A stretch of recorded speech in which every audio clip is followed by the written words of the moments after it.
break last week in the dying seconds of that Leicester City game. Have you seen a positive reaction in training this week to suggest that that's well and truly behind you and the boys? Yeah, I don't see that being an issue for us. It was disappointing, of course, massively disappointing, because you feel you're so close to 3 points and almost the last kick of the game it's taken away from you. But we've been on the other side of that ourselves this season, so we have to take the rough with the smooth. Just with the effort that the players put into the game, I think that was the big disappointment. They didn't get the full reward for that. But as I say, we've been in football long enough to know that happens. When you lose points so late on in games like that, it almost feels like a real hammer blow. Have you had to speak to the players or get the psychologists involved to sort of put their minds straight at all, or just focus on as normal? No, I think the focus has been on all the positives from that game. It was a tough encounter for us. I thought we did really well first half, created the best chances in the game. Second half, we had to dig in, and they got a number of set plays and they put a lot of balls in our box, but we defended them brilliantly. It was a moment of magic. I think you do have to give Mahrez a lot of credit for the quality he showed with the goal. Of course, from our side, we'll analyse it, and we have done, and where we could have improved, but it wasn't to be. But there was a lot of positives from the match. Despite that disappointment, it's just one defeat in your last 6 games, so you're still on a positive run at the moment. Yeah, we feel we're on a really good run. From Christmas time, really, we've got some good wins. We've dug out some good draws. And we've limited our losses, so I think in this division that's absolutely massive to continue to pick up points, and we now enter another crucial phase. Up next, Spurs. Obviously everyone will know about their Champions League exit this week. What were you thinking when you were watching the game? When you watch a game in the way that I do, you don't think too much. You just watch and you analyse.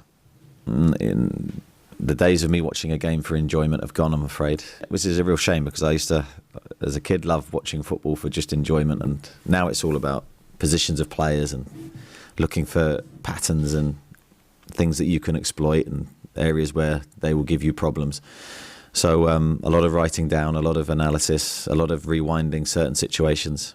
So it's not much enjoyment, it's purely work, and to try and figure out a way to be in this game.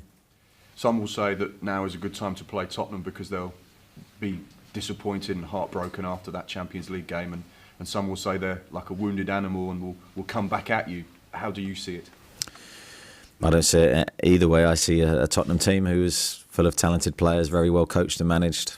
I think they've been playing very well lately. I think they've themselves have been on a really good unbeaten run.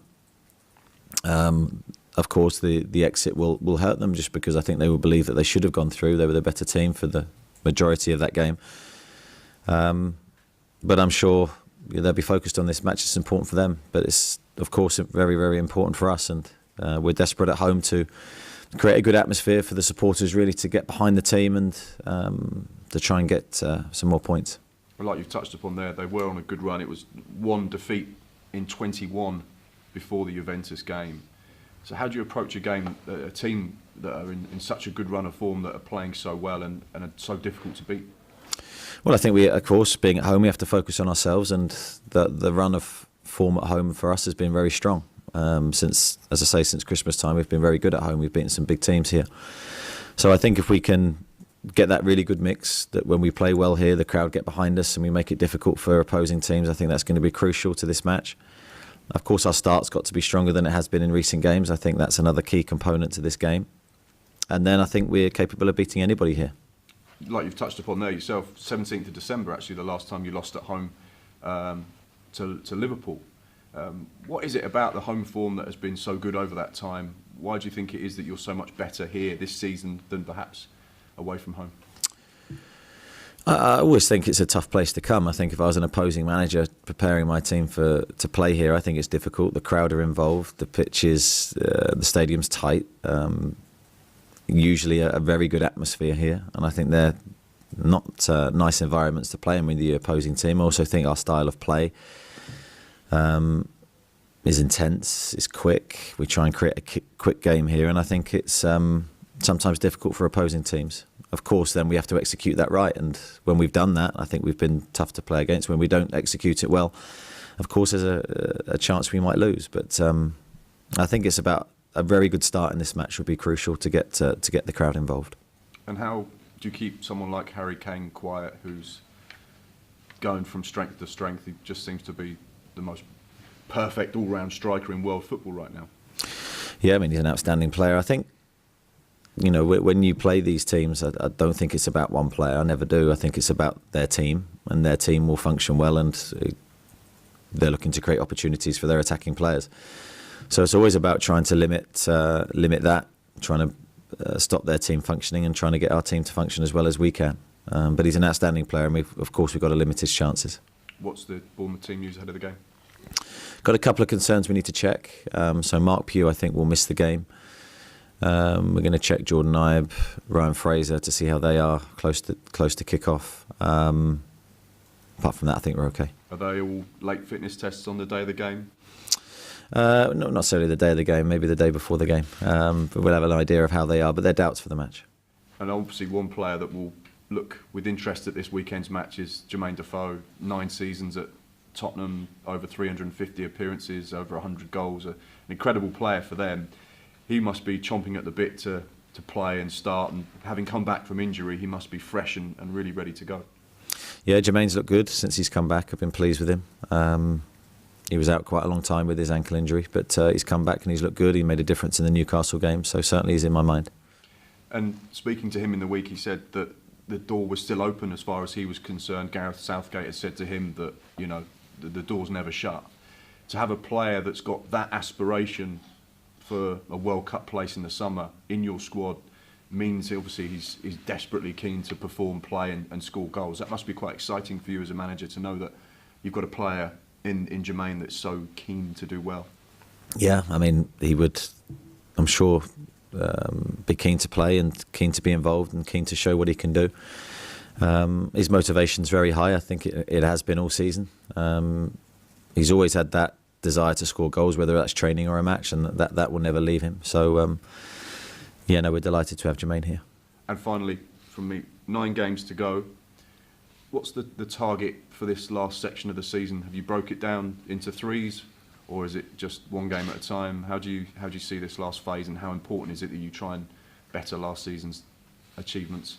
Yeah, we have our own way of preparing and making sure the players are focused on every game. I'm not going to share that with you, unfortunately, Mark, but no, we have a lot more work to do. You know, you talk about beating last year's total. I think that's ahead of us at the moment. I think we have to concentrate on short-term targets and make sure we get enough points to stay in the division. Thank you. Eddie, have Bournemouth become more resilient this season? 1 defeat in 10, you've scored in every game since Boxing Day. Have you become a more resilient team? Certainly against Leicester, I thought we had that look of resilience, and if we'd have won the game 1-0, I think we would be showing our players clips of that game to show that's the sort of defensive mindset we want to create every game. Of course we didn't, and we drew the game, so but I don't think that should be lost. I thought we looked very, very good defensively. I thought we looked determined to defend our goal, and so linked to your question, yeah, possibly we have been in the last few weeks. I think we've looked good in a number of ways. We've had to come back and win games, get points from losing positions. So we've shown a very good strength of character to do that. You feel you're striding forward, that you've scored in every game since Boxing Day. You're making significant progress?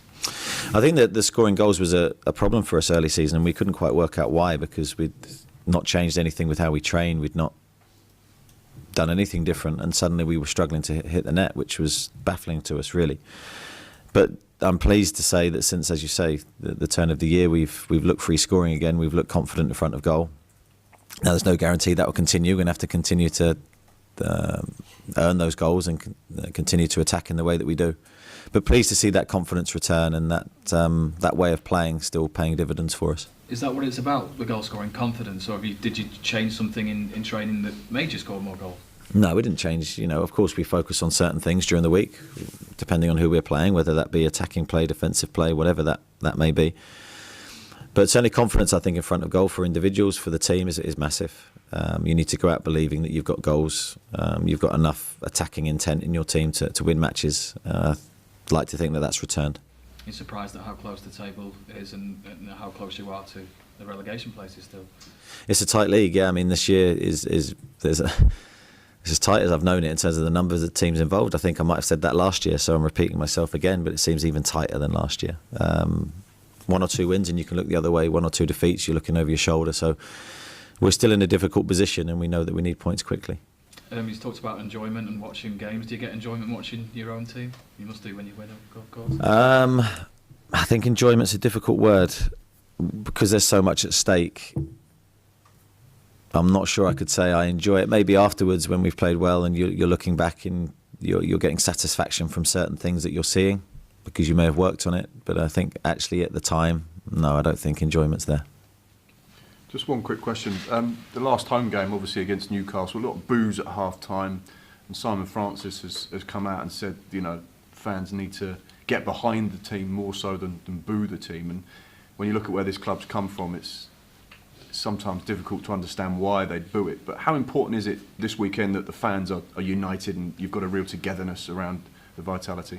Yeah, I think I've already made reference to that in a couple of the questions. For me, that the supporters are huge. They're a huge part of this game when you play here because they're so close to the pitch. They've always been like an extra man for us. I know it's a cliche, but I truly believe that. In our championship campaign and staying in the Premier League in the first year and second year, they were absolutely massive for us. In certain matches, they pulled us over the line.